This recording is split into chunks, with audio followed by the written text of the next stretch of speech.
Saya pernah pulang dari Jakarta, pulang khuruj 40 hari.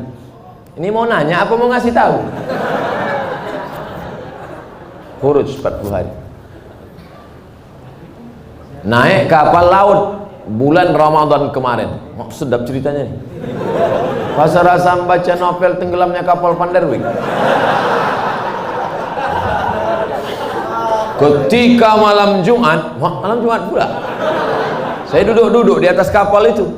Oh, ketemu sama orang Swiss. Panjang ceritanya. Alhamdulillah, lebih kurang 30 apa ini? Hah?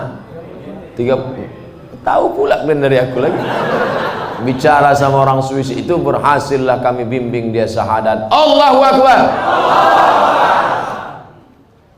Down saya membacanya. Saya menceramahi orang yang udah Islam. Saya menceramahi orang yang sudah dalam masjid.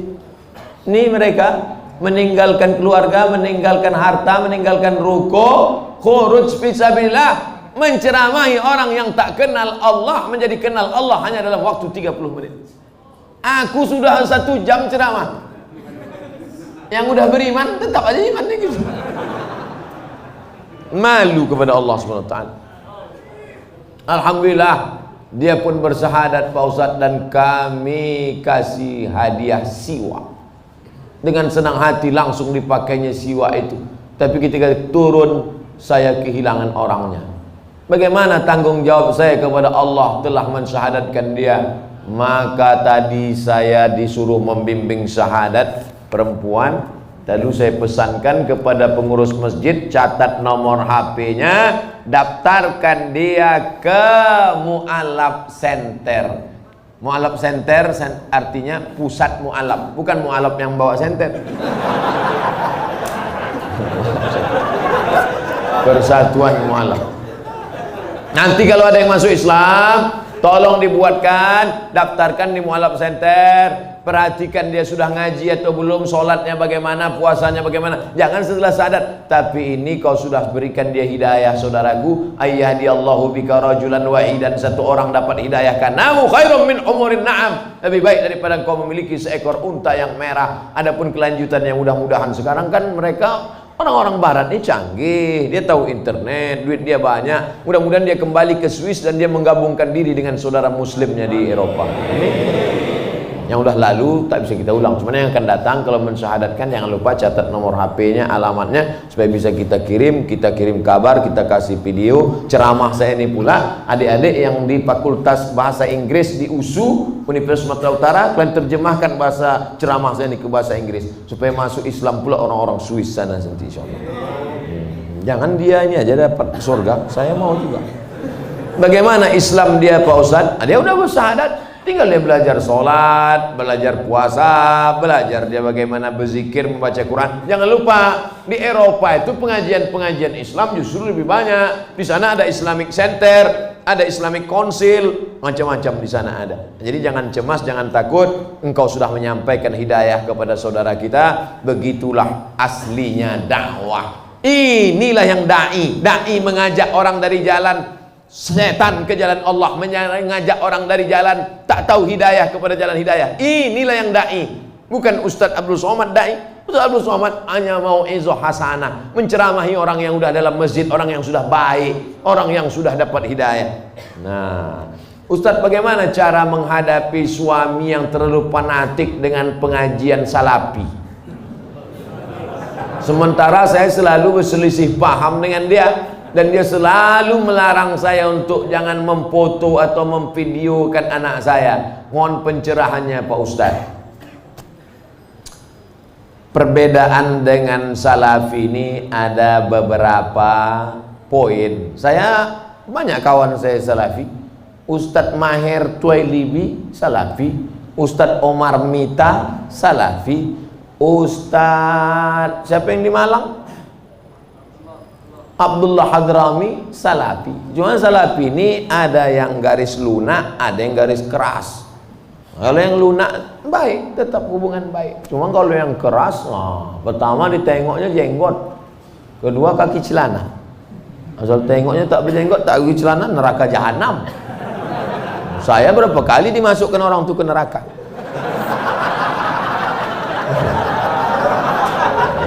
Nah, itu jadi maksud saya jangan kalian pukul rata. Jangan pukul rata. Adapun dia melarang foto, melarang video, bagus juga. Takut dia kalau anak ini dipoto, dibuatkan video, diupload di Instagram, di FB, nanti takut kena penyakit ain. Hati-hati Pak. Jangan cuman foto anak, foto bini pun bisa kena juga. Dilarikan orang bini bapak nanti. Itu hati-hati. Nah, jadi kalau sekedar melarang foto sama video tak apa-apa. Tapi kalau sampai pada perbedaan mazhab, nah ini tentang masalah salafi. Pak Ustadz, bagaimana hukumnya apabila seseorang terlambat atau tinggal dalam sholat id? La ilaha illallah. Sholat id pun terlambat. Parah kawannya.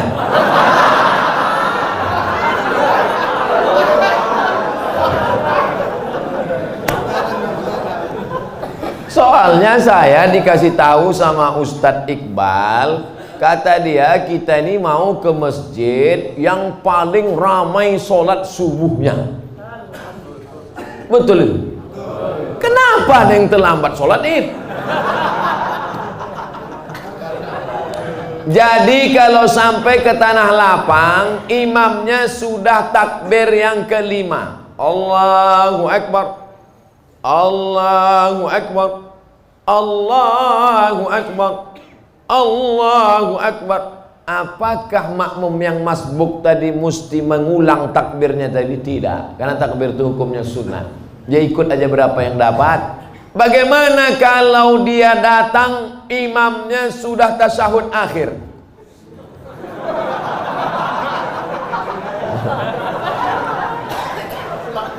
Udah hampir terbuka mulut imam. Masuk dia. As kata imam. Masuk dia. Maka dia habis salam itu tegak, dibuatnya takbir 7 dengan 5. Sendiri dia. Sampai dia ke tanah lapang itu orang sudah habis. Macam mana dia mau sholat Pak Ustadz? Dicarinya tanah lapang lain yang belum sholat.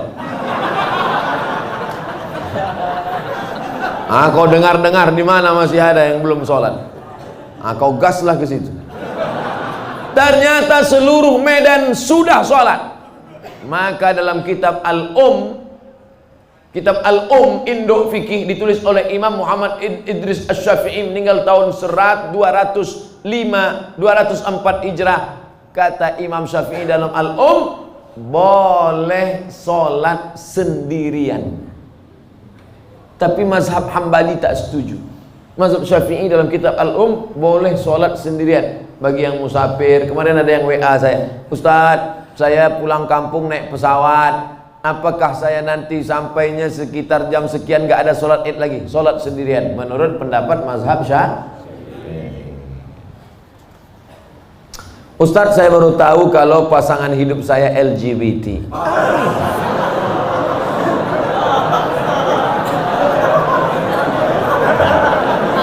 Apa yang harus saya lakukan Ustadz? Mempertahankan atau meninggalkannya?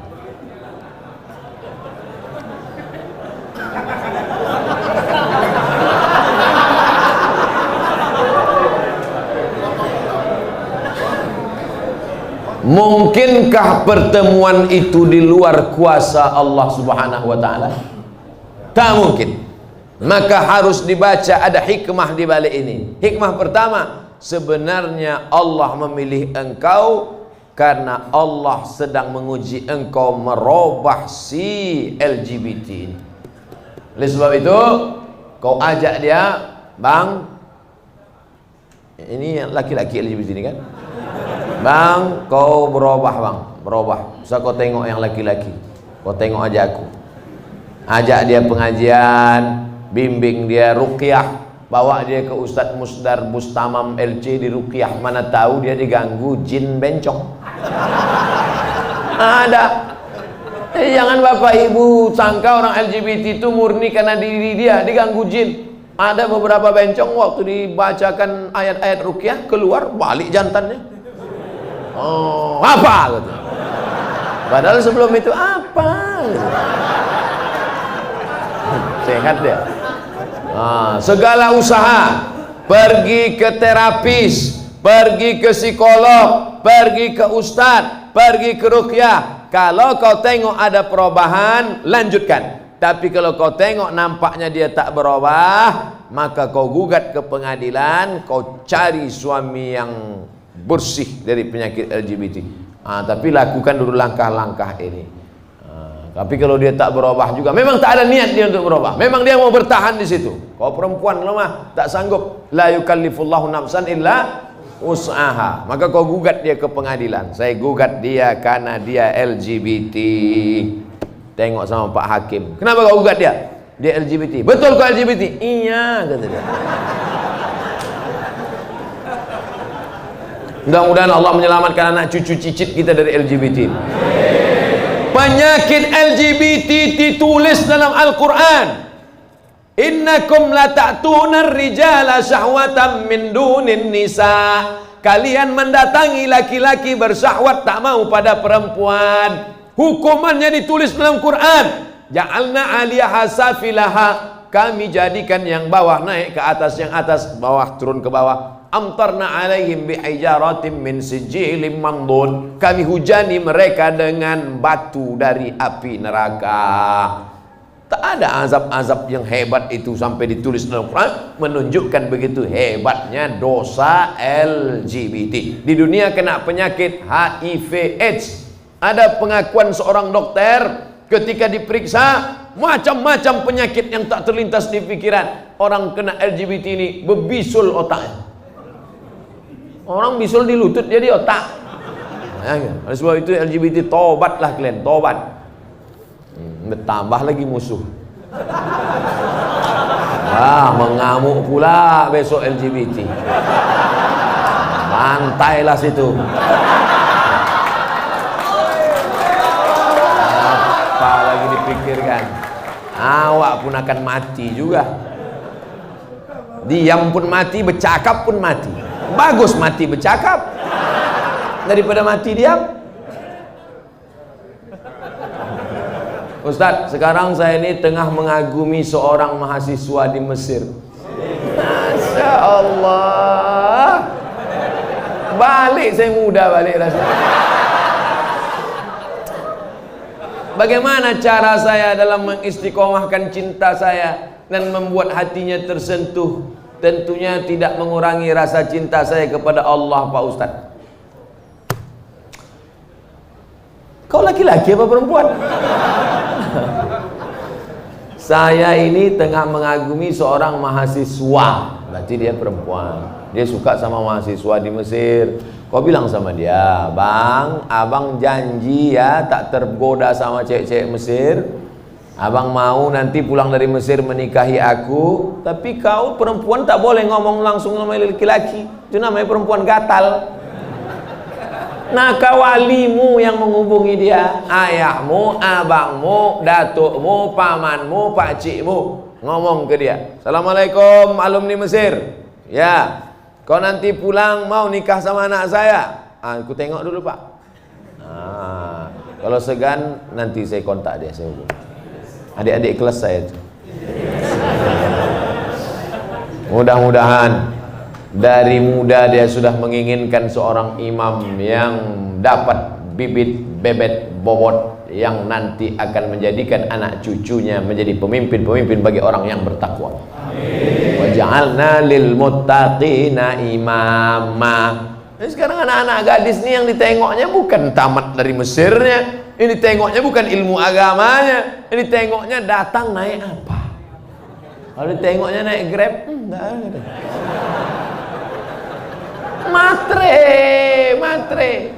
Matre. Nauzubillah. Bersyukur Bapak Ibu anak-anak gadisnya mau memilih imam, qori, alumni Al-Azhar. Ustaz, saya mau tanya, mana yang diutamakan, suami apa istri? Mana yang diutamakan, suami antara istri atau saudaranya? Soalnya suami saya selalu Ini ada kewajiban, hai laki-laki, kalian punya 5 kewajiban pada perempuan. Pertama, kasih dia makan. Pagi lontong sayur, siang capcay, malam tahu saya tak masuk. Pertama, kasih dia makan. Yang kedua, kasih dia pakaian. Karena sekarang banyak laki-laki yang tak mengasihi bininya pakaian. Kalian tengoklah di mall-mall tuh. Kain belum berjahit dipakai, celana kuyak dipakai. Yang ketiga, kasih dia tempat tinggal yang layak. Yang keempat, kasih dia pendidikan. Aslinya kalian laki-laki yang mendidik istri kalian. Dek, ini namanya idgham, ini namanya qalqalah, ini namanya ikhfa, ini namanya. Aslinya laki-laki yang mendidik istrinya. Tapi karena tak sanggup, maka diajarkan kepada guru mengaji. Makan, pakaian, tempat tinggal, pendidikan, perhatian. Banyak perempuan sekarang pakai tumit sepatu 15 cm. Itu perempuan yang perlu perhatian. Tak diperhatikan dia, itulah ingin diperhatikan orang. Dipakainya tumit sepatu 15 cm. Dia yang makai, kita yang takut. Nengok dia, ai jatuh. Kalau sudah kau kasih 5 kewajiban, maka gugurlah kewajiban engkau di hadapan Allah Subhanahu wa taala. Itu standarnya. Lebih dari yang 5 itu berarti engkau sudah adil. Gimana laki-laki? Siap memberikan yang 5 tadi? Dah, soleh-soleh semua itu insyaallah. Selamat malam Ustaz. Assalamualaikumnya ada. Dia kayak selamat malam. Saya tak mau disebut selamat malam. Iya malam selamat, besok pagi. Apalagi udah kena laporkan nih, ngeri-ngeri juga gitu. Iya. Jangan lakukan mancing-mancing. Saya hamba Allah Pak Ustaz. Alhamdulillah. Sekarang banyak orang hamba harta, hamba kuasa, hamba setan, hamba hantu. Bagaimana cara menjaga sholat agar lebih khusyuk dan tak malas Pak Ustaz? Itu nampak api kan? Kalau nanti terlintas di hatimu malas sholat, bakar jari sebentar. Berapa lama kau tahan? Buatlah. Agak-agak gosong sedikit.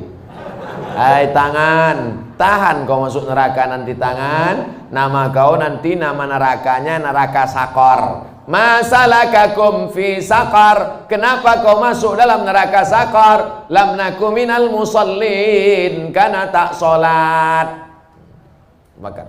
Makanya Muhammad Ali kemana-mana bawa mancis.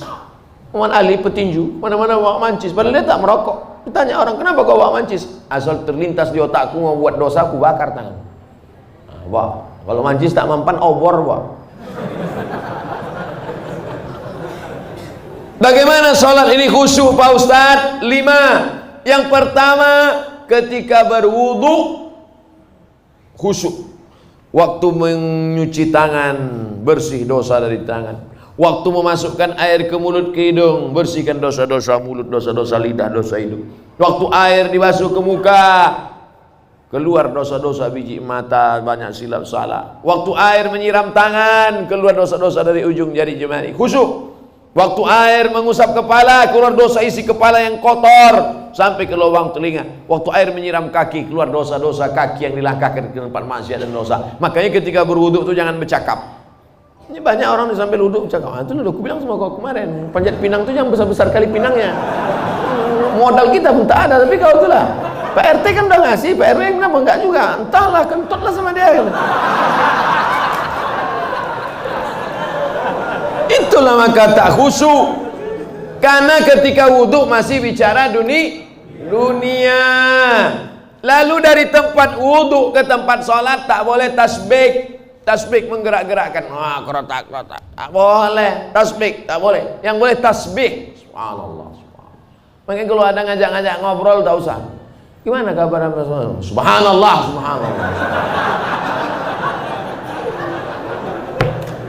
Tiga, ada terdengar azan, jawab hayya 'alas shalah.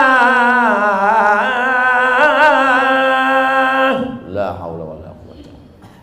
Jangan bicara waktu azan. Siapa yang bicara ketika azan dikumandangkan, matinya mati su'ul khatimah. Begitu kata Syekh Imam Nawawi. Syekh Jalaluddin Abdurrahman As-Suyuti. Hati-hati. Lalu kemudian yang keempat, membaca bukan mutalaah. Mutalaah mulut tak bergerak. Waktu sholat itu membaca Allahu Akbar kabir walhamdulillahi katsir. Baca. Ini banyak orang sholat mulutnya diam.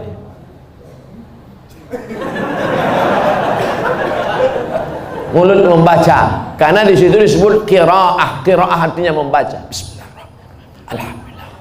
Ar-Rahman. Yang kelima, mengerti apa yang dibaca. Itulah mengapa tadi saya pilih ayatnya, ayat-ayat pendek, supaya besok kalau sholat zuhur mengerti apa yang dibaca. Wailul likulli humazatin lumazah alladzi jama'a malahu wa addada. Kebetulan kawan di sebelah itu asik ngumpul-ngumpul harta. Jamaah malahu wa addada. Yahsabu anna malahu akhladah kalla la yumbadanna fil hutamah. Apa hukumnya mencium istri sedang berpuasa? Istri siapa?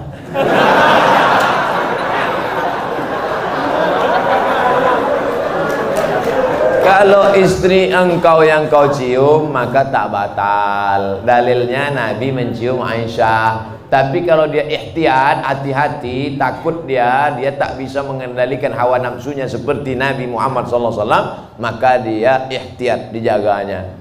Tapi hukum aslinya tak batal. Tapi kalau sampai memperturutkan hawa nafsu, maka jatuh dalam batal, rusak puasanya. Man lam yada imsakun nafsi, menahan diri, anil mahzurati, dari semua yang terlarang, min tulu'il fajri, dari terbit fajar, ila ghurubi syamsi, sampai tenggelam matahari. Itu definisi puasa. Kalau adakah dalil yang menjelaskan tentang tahlilan? La ilaha illallah, la ilaha illallah, la ilaha illallah. Itu artinya tahlil. Tasbih subhanallah, tahmid alhamdulillah, takbir Allahu akbar, tahlil la ilaha illallah. Man halala, siapa yang mengucapkan tahlil, summa ahdatsa wabahu ilal mayyit, kemudian tahlil itu dihadiahkannya kepada si mayit, orang mati, yantafi'u bihi, pahalanya sampai dan orang mati itu dapat manfaat. Begitu kata Imam Ibnu Taimiyah dalam kitab Majmu' Fatwa Ibnu Taimiyah. Kenapa Ustaz pilih pendapat Ibnu Taimiyah? Karena yang banyak melarang-melarang nih sekarang anak-anak buahnya Ibnu Taimiyah. Paham? Padahal Imam Ibnu Taimiyah dalam Majmu' Fatawa mengatakan siapa yang mengucapkan tahlil dihadiahkannya pahalanya pada yang meninggal sampai. Kalau dimasakkannya bubur kacang hijau, kenapa Ustaz tiba-tiba ingat bubur kacang hijau? Oke, bubur jagung kalau gitu. Lalu kemudian dihadiahkannya pahalanya untuk almarhum. Sampai apa tak sampai? Sampai. Mana dalilnya? Mana? Kata Sa'ad, ummi matat, makku mati. Afa atasaddaqu anha, kalau aku bersedekah pahalanya sampai tak untuk emakku? Kata Nabi, tasaddaq, sampai. Sedekah enggak? Sedekah. Ayu sadaqatu afdal, apa sedekah yang paling afdal? Kata Nabi, saqyul ma', sedekah yang paling afdal mengasih air minum. Kalau air minum saja sampai, apalagi gulai baung. Artinya sedekah sampai, sedekah sampai, tahlil sampai. Apalagi bacaan Quran, Yasin wal Qur'anil Hakim, innaka laminal mursalin. Sampai apa tak sampai bacaan Quran pada orang meninggal dunia? Sampai. Bacaan Quran untuk orang meninggal dunia sampai. Mana dalilnya? Ketika Nabi SAW melewati suatu makam, diambilnya pelepah korma, ditusukkannya ke makam itu. La'allallaha an yukhaffifa 'adzabahuma ma lam yaybasa. Tasbih pelepah korma sampai pada orang yang meninggal. Apa komentar Imam Nawawi dalam kitab Majmu', dalam kitab Al-Minhaj Syarah Sahih Muslim Ibn Al-Ajjaj? Kalau tasbih pelepah korma saja sampai, apalagi bacaan Quran orang yang beriman.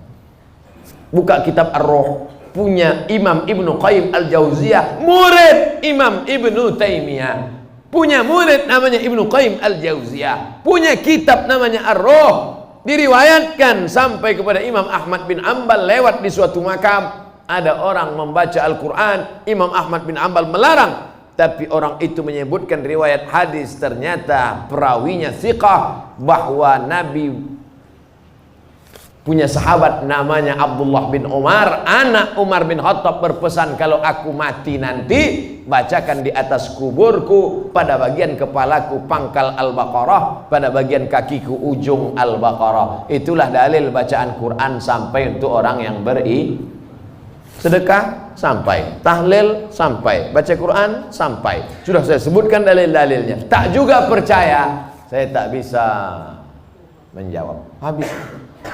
Saya cuma bisa minta nama lengkap supaya nanti kalau mati saya kirim. Kalau tak sampai, cepat-cepat kasih kabar.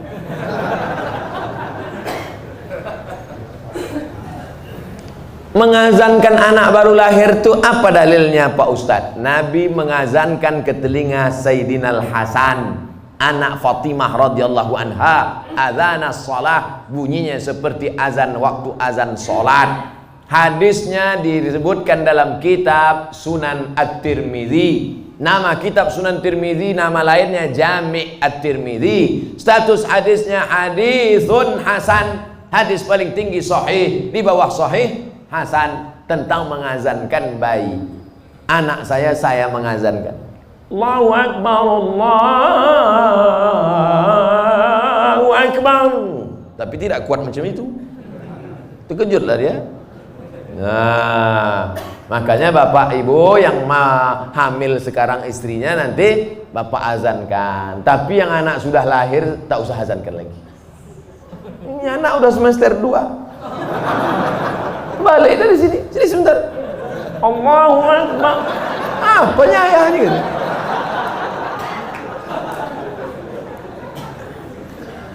Saya mau tanya mengenai pernikahan uang hantaran. Bagaimana menurut pandangan Ustadz kalau si ibu wanita itu meminta uang hantaran mahar yang cukup tinggi? Ada tiga kemungkinan. Pertama, memang mau bertanya masalah hukum. Yang kedua, mau menyindir mak tua ada di sini. Yang ketiga, mau menawar.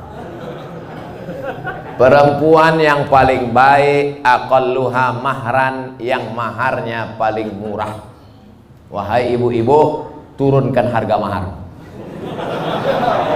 Sebetulnya yang menetapkan harga mahar ini wali, ayah. Tapi sekarang banyak ayah yang anggota ISTI, Ikatan Suami Takut Bini. Maka yang berperan sekarang ibu-ibu, matre. Banyak perempuan lebih mau makan di daun daripada makan di pinggan. Oleh sebab itu, turunkan standarnya sedikit. Jangan nanti setelah dihamil barulah na'udzubillah, na'udzubillah, datang dia baik-baik. Idza ja'akum man tardawna dinahu, kalau datang kepadamu orang yang baik akhlaknya, wa khuluquhu, baik agamanya, fazawijuhu, nikahkan dia. Illa taf'alu, kalau tak kau lakukan, takun fitnatun fil ardi wa fasadun arid, maka terjadi kerusakan yang amat sangat berat. Tolong, jangan sampai anak-anak muda ini besok buat baleho turun ke jalan, turunkan harga mahar, turunkan harga mahar. Kemudian jodoh itu seperti apa Pak Ustadz? Apa orang yang sudah menikah terus meninggal, terus menikah lagi, apakah itu berarti jodohnya juga Pak Ustadz? Karena berjumpa orang berjodoh atau karena jodoh dia berjumpa? Memang jam-jam setengah 11 nih payah nangkap memang. Karena ada jodoh baru berjumpa, atau karena berjumpa itu orang berjodoh? Karena ada jodoh lah maka berjumpa. Kalau tak ada jodoh, sampai mati tak akan berjumpa. Kok Ustaz tahu? Saya pernah ngalami. Saya Dewan Juri Musabaqah Tilawatil Quran tingkat Provinsi Riau. Kalian pikir Ustaz alang-alang?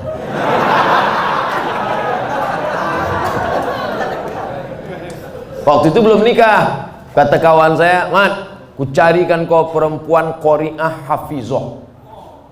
Kami dewan juri waktu itu. Iyalah, kami pun seminggu kami cari, tak jumpa-jumpa. Setelah saya nikah tahun berikutnya, pas kami sedang makan nasi goreng, berbisik kawan saya, "Mat, yang kita cari tahun lalu tuh di belakang." Tapi kita udah menikah. Maka kalau tak berjodoh takkan berjumpa. Karena ada jodoh itulah maka berjumpa. Oleh sebab itu jangan nanti yang laki-laki ini banyak salah jawab ini. Papa kok bisa nikah sama mama? Entah salah sambung. Jawabannya mesti kau katakan, aku tak pernah mencari makmu, makmu tak pernah mencari aku, Allah mempertemukan kami. Ibu itu pun dari dapur, so sweet.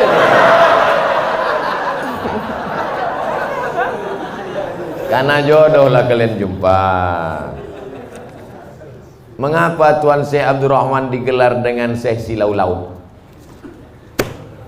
Syekh Abdul Rahman lahir di Kampung Rau, sekarang masuk Kabupaten Batubara. Lalu kemudian dia merantaulah ke Kedah, karena orang Batubara dulu biasa naik perahu tongkang kapal laut ke Kedah, bolak-balik karena orang itu dekat Kedah. Sampai di Kedah belajarlah dia 7 tahun dan ikut lomba silat, menang, bekerja di kerajaan Kedah. Setelah itu melanjutkan pendidikannya ke Tuan Syekh Wan Mustafa Al-Fatani. Fatani sekarang Thailand Selatan, Patani. 7 tahun di Patani. Setelah itu dibawalah oleh Syekh Wan Mustafa Al-Fatani ke Makkah Al-Mukarramah. Belajarlah dia dengan ulama-ulama di Makkah, diantaranya Syekh Hasbullah. Belajar fikih kepada Syekh Ahmad Khatib Al-Minkabawi. Setelah khatam belajar fikih, belajar tafsir, belajar hadis, belajar tasawuf, baliklah dia ke Rau. Lalu kemudian datanglah kerabat Kesultanan Asahan namanya Tengku Adil. Tengku Adil pun mengasih tanah. Wahai Tuan Syekh Abdul Rahman, ini ada tanah. Nama tanah itu Silau Laut. Maka orang menyebutnya tak lagi sebut namanya, tapi Tuan Syekh Silau Laut. Sama macam siapa tu? Tuan Syekh Besilam. Padahal nama aslinya adalah Tuan Syekh Abdul Wahab. Kampungnya di Rokan Hulu, namanya Rantau Binuang Sakti, tempat lahir Syekh Abdul Wahab Rokan. Tapi yang dipakai adalah Syekh Abdul Wahab Rokan. Sekarang jadi Kabupaten Rokan Hulu. Biasa itu Tuan Syekh mana? Tuan Syekh Fulan, nama kampungnya yang disebutkan. Tuan Syekh Purba Baru, padahal namanya Tuan Syekh Mustafa Husain. Nah, jadi nama kampung yang disebut. Itu maka disebut Tuan Syekh Silau Laut karena nama kampung itu. Apa karomahnya Pak Ustaz? Banyak karomahnya disebutkan dalam buku, ditulis oleh cucunya. Namanya Tuan Syekh Dr. Andus Haji Mansur bin Haji Syekh Muhammad Ali bin Syekh Abdul Rahman, cucunya, menulis buku. Ditulis pada masa Gubernur Raja Inal Siregar. Waktu haul dibagikan buku-buku itu. Banyak karomah disebut situ. Apa motivasi orang memasuki tarekat Sattariyah Pak Ustaz? Tarekat itu sampan. Ada sampannya namanya Sattariyah, namanya nakhodanya Abdullah Sattari. Ada nama sampannya Saziliyah, nama nakhodanya Abul Hasan As-Sazili. Ada nama sampannya Naqsabandiyah, nama nakhodanya Bahauddin Naqsabandi. Ada nama sampannya Ahmadiyah, tapi bukan yang aliran Ahmadiyah yang sesat. Tarekat Ahmadiyah, nama nakhodanya Sayyidi Ahmadil Badawi. Itu sampannya, tapi lautannya tetap la ilaha illallah Muhammadur Rasulullah. Jadi yang mau ikut tarekat sama aja macam naik sampan. Lautnya la ilaha illallah, sampannya macam-macam. Ada yang mau sampan naik speedboat, mau cepat. Ada satu yang naik kapal tongkang kayu.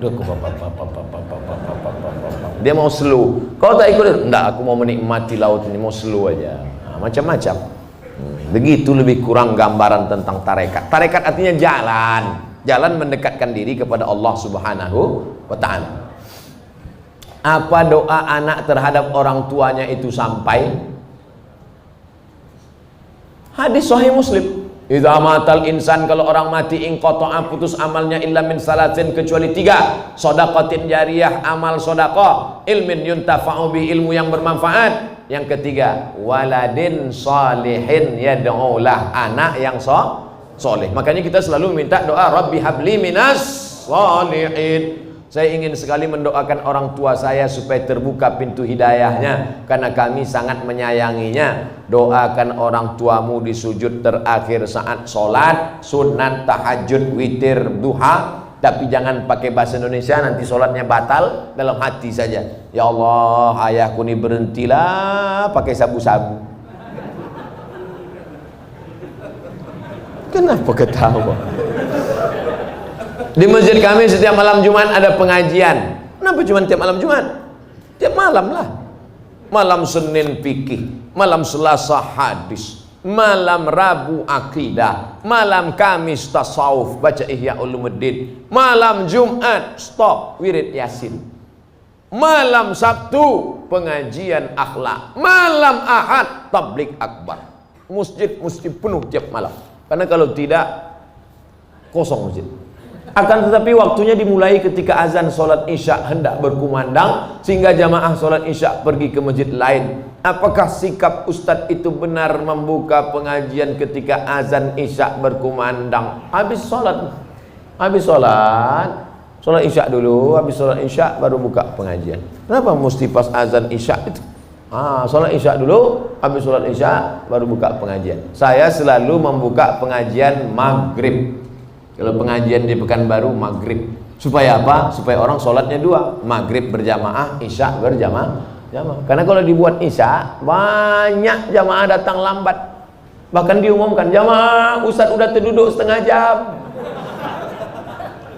Buat pengajian maghrib ke isya. Di Malaysia kami gitu, maghrib, isya, pengajian. Habis isya, tanya jawab. Efektif.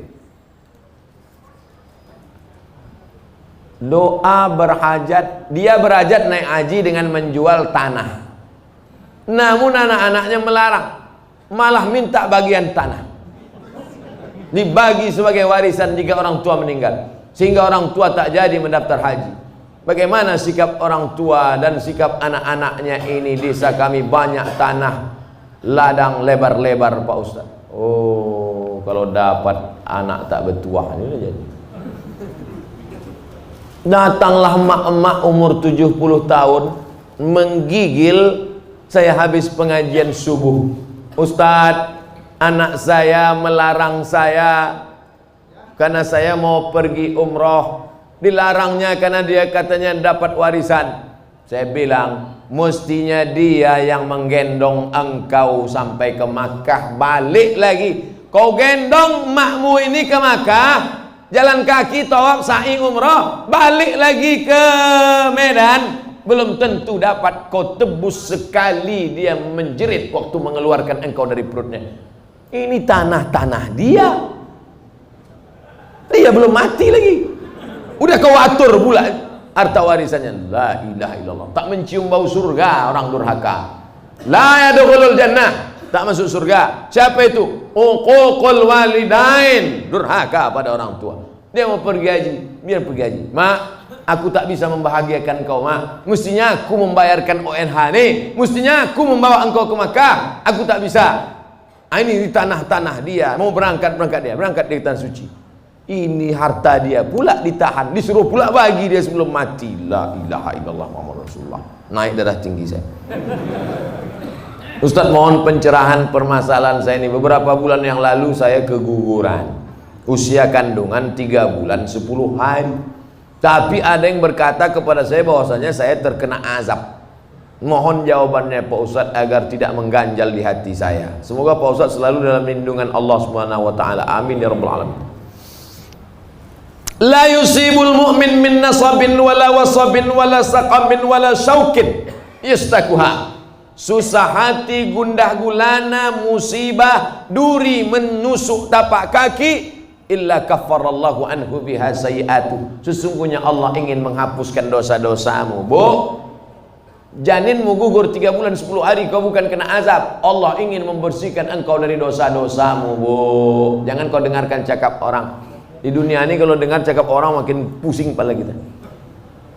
Orang yang terkena musibah itu 3. Yang pertama, Allah ingin menghapus dosanya. Yang kedua, Allah ingin memberikan dia balasan pahala yang lebih besar daripada haji, lebih besar daripada umrah, lebih besar daripada jihad. Apa itu? Sabar. Nih, anak keguguran 3 bulan 10 hari, sabar, maka Allah berikan balasan. Apa balasan ibu yang sabar keguguran? Innama yuwaffas sabiruna ajrahum bighairi hisab. Allah berikan balasan bighairi hisab, unlimited edition. Pertama, dosa ibu diampuni. Yang kedua, Allah berikan ibu balasan pahala unlimited. Yang ketiga, di akhirat Allah naikkan derajat. Ada orang-orang yang derajatnya sudah sampai tinggi, tapi amalnya tak cukup. Maka kata Allah, kasih dia ujian, sehingga ketika dia sabar, dia layak untuk menempati itu. Makanya kalau apapun yang terjadi pada kita, kita mesti ibu husnuzon sama Allah. Jangan dengarkan cakap-cakap tetangga kena azab, kena kutuk, kena santet, kena begu ganjang. Ustadz, apa arti kitab kuning itu Pak Ustadz? Kitab kuning warnanya kuning karena 2. Pertama, terbuat dari kertas ubi. Yang kedua, karena kitab itu sudah tua, sudah lama. Istilah kitab kuning itu untuk kitab yang bahasa Arab gundul. Contoh kitab kuning fikih, Matan Takrib. Naik ke atas Fathul Qorib, naik lagi ke atas orang membaca kitab I'anatul Talibin, naik ke atas Al-Mahalli, naik lagi ke atas Majmu' Sarah Muhazab. Itu yang dibaca di pondok-pondok pesantren kitab kuning. Nahu belajar dari Imri, belajar dari Al-Ujrumiyah, naik kepada Imriti, naik kepada Suribu Bait Ibnu Malik, Syarah Ibnu Aqil, Alfiyah Ibnu Malik. Itu yang disebut dengan istilah kitab kuning adalah kitab Arab gundul. Adapun yang banyak tempat kita perukunan Melayu itu bukan kitab kuning, itu perukunan Melayu. Bahasanya bahasa Melayu, tulisnya tulis Arab. Beri kami semangat untuk mempelajarinya Pak Ustadz. Masuk pesantren. Semangat, masuk SMA. Mana membaca kitab kuning anak SMA? Oleh sebab itu wakafkan anak-anak kita. Jangan takut miskin. Ini banyak orang tua, anak ibu di mana? SMA. Kenapa tak masukkan pesantren? Nanti makan apa? La ilaha illallah Rasulullah. Kisah nyata, true story. Mau mendengarnya? Tak mau pun saya ceritakan juga. Menumpanglah dia di rumah makciknya. Susah numpang di rumah makcik. Sekolah pesantren. Apa kata makciknya? Ngapailah kau sekolah pesantren? Nanti kau makan apa? Tengok abang-abang kau. Itu SH, itu insinyur, itu dokter. Malang tak dapat ditolak, untung tak dapat diraih. Hari berganti musim berubah. Apa yang terjadi? Sekarang makcik di hari tua menumpang di rumah keponakan yang sekolah agama tadi, karena dia punya pondok pesantren dengan santri. Sekarang keponakan itu yang bisa ditumpang. Adapun yang dibangga-banggakan tadi, satu pun tak bisa ditumpang. Dunia tak dapat, akhirat melayang. Saya tak melarang anak-anak jadi insinyur, silakan. Mau jadi SHMH pengacara, silakan. Tapi tetap basic pendidikan agama. Kalaupun dia jadi dokter, biarkan dia jadi dokter. Nanti dia akan jadi teman saya, partner. Kami akan berdakwah ke pedalaman. Abdul Somad ceramah, dia khitan masal. Tabligh akbar bersama dokter muslim. Khitan gratis. Daftarkan anak dan suami Anda. Dan suami yang mu'alaf baru masuk Islam. Takkan mungkin saya motong pakai kampak satu-satu. Pengacara bagus, tanah yang diambil korporat perusahaan asing. Siapa yang membela? Mahal menyewa pengacara. Datang, pengacara gratis dari Ikatan Sarjana Pengacara Muslim. Nah, ini penting. Pendidikan agama, sanawiyah, aliyah, pondok pesantren. Adapun nanti kuliahnya silakan. Fakultas hukum silakan, kedokteran silakan, arsitektur silakan. Mudah-mudahan anak-anak kita semuanya selamat akidah Ahlus Sunnah wal Jamaah. Tadi dimulai jam 9, sekarang jam 11 kurang 15, 2 jam kurang 15 menit. Kurang-kurang sedikit, maafkan Allah. Di akhir majelis mari kita berdoa kepada Allah. Doa orang ramai soleh-soleh yang baik-baik ini dikabulkan Allah SWT. Ala hadhihi niyyah wa kulli niyatin salihah. Al-Fatihah.